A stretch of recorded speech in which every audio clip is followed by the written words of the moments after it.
என்ன ஒருத்தன் கேட்டான் சார், சக்கரை பொங்கலுக்கு ரசம் ஊத்தி சாப்பிட்டிருக்கியான்னு கேட்டான் சார். அப்படி அவன் என்ன கேட்டான், உனக்கு வயசு என்னன்னா? 50 ஆச்சுனே.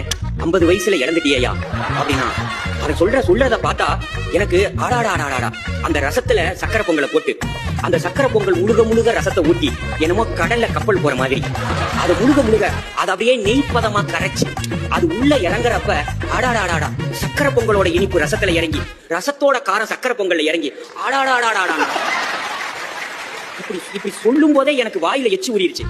உடனே வீட்டுல போய் ராத்திரி நிகழ்ச்சி முடிச்சுட்டு வீட்டுக்கு போறேன். என் மனைவி தூங்குனாங்க. எழுப்பி ஒரு அடுப்புல சக்கரை பொங்கலை வை, ஒரு அடுப்புல ரசத்தை வையிட்டேன்.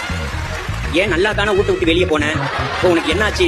1 மணிக்கு வந்து ரசம் வை, சக்கரை பொங்க வையுங்கிற, ஏன் இப்படி வீட்டுல பொங்க வைக்கிற 1 மணிக்கு? அப்ப நான் இல்ல வையினேன், நான் வெங்காயம் அரிஞ்சு கொடுக்குறேன், பூண்டு அரிஞ்சு கொடுக்குறேன்.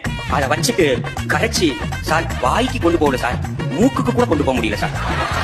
அதை அப்படியே வச்சுட்டு அவங்கிட்ட போய், நீ ஏன் அப்படி சொன்னேன்னு கூட நான் கேட்கல, அது ஏன்டா என்ன பார்த்து சொன்னான்னு.